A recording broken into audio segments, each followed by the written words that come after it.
What is up, guys? Welcome back to another video. This is going to be my bike check with the DIY kit that I'm running on my electric BMX right now. I'm going to go over the battery setup, the throttle setup, all the parts I'm running on my bike to be able to make this happen. And yeah, we're going to go over, I guess, all the specs with the frame, because I don't think you really need to have a specific type of frame to be able to do this. I've run this on my mountain bike, I'm putting it on my BMX bike right here, and I plan on putting it on my double-decker bike. So yeah, let's get started with the bike check. Before we go any further, I want to talk about today's video sponsor. This video would not be possible if it was not for Phantom Wallet sponsoring today's video, hence the name. Fans open all your cards. Really durable design. This one's the aluminum one. They also offer it in plastic. All the accessories screw on, as you see there, all these little screw holes. Right now I'm running silicone band. I usually run the money clip because it gives you a lot of color accessories. They also offer a clear plastic front for holding IDs, as well as fanning out your keys. I'll display them here on the screen. If you're interested in any of these products, especially their newest one, it's going to be coming out really soon with MagSafe technology, be able to connect it to your iPhone, click link in the description below. Use Fede10 at checkout. And big shout out to Phantom Wallet for sponsoring today's video. Let's get back to it. So like I just said, big shout out to Phantom Wallet, not only for sponsoring today's video, but also for sponsoring a number of other videos on my channel. They've been a heavy contributor to the cause and making videos like this possible. So with that being said, if you guys are interested in any of their products, click the link in the description below. Use my code at checkout, give you some money off, and it really contributes and helps out the channel. All right, so to start things off, we're going to talk about the frame. The frame is a custom frame by Mike Laird. You can get your own custom frame by clicking the link in the description below. The Laird frame, you can go through the whole process of putting in every spec of your geometry to make it yours, because at the end of the day, you could have your own signature frame. And coming from having a signature frame of my own through Hyper Bikes, I wanted to have something of my own later on, and having the opportunity to be able to make that signature process happen through Mike Laird has been a godsend, because this is like my fourth frame. I absolutely love it. You can create your own bridge in the back. I've had a number of them. I've had the Infinity logo, I've had the Back to the Future DeLorean car, I've had Super Mario, I've had Bullet Bill, which is on this bike. Absolutely love it. I love the process to it. So yeah, that's the frame I'm running right now, and it has an internal headset, removable tabs for gyro if you want to run that, removable brake mount tabs. So if you wanted to run brakes or no brakes, right now I'm running no brakes on this.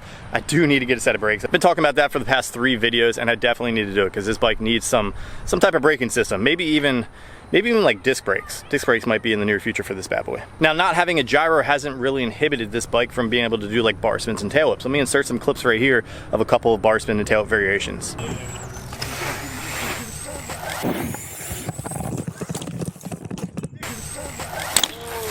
Dude! You heard that? Oh, yeah.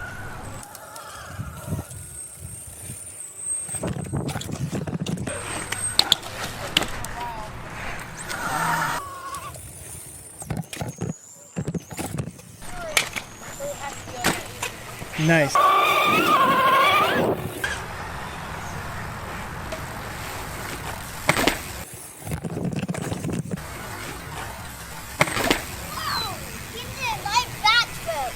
Oh, thanks, man.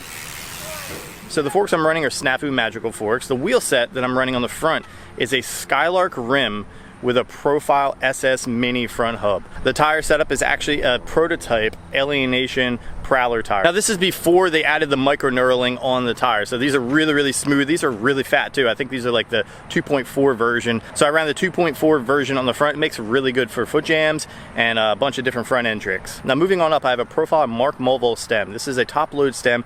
Gives you a little bit higher of a reach, and I love the higher reach because it's less stress on the back. So with the higher handlebars, such as the Snafu Jackson handlebars being, I think they're 9-inch rise, it definitely makes for a really, really good ride height. Now the grips I'm running on there are pretty old. I want to say they're like 8 years old. It's when I used to ride for Alienation. I had an Alienation signature team grip.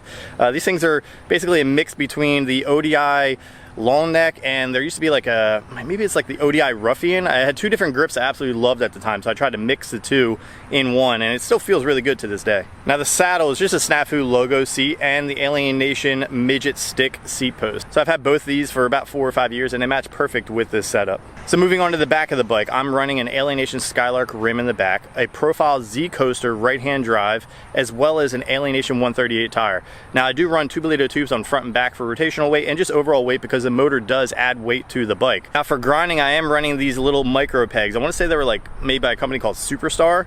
Little micro pegs I've had for a very, very long time. I feel like this is like the perfect opportunity to be able to run them, because I used to run them on all 4s back in the day, and now I'm able to run them on this because I don't want to run pegs on this because I don't want to end up messing up the motor, I guess the whole drivetrain section. Even though I've grinded on the motor, as you'll see right here. Dude, he's cooking.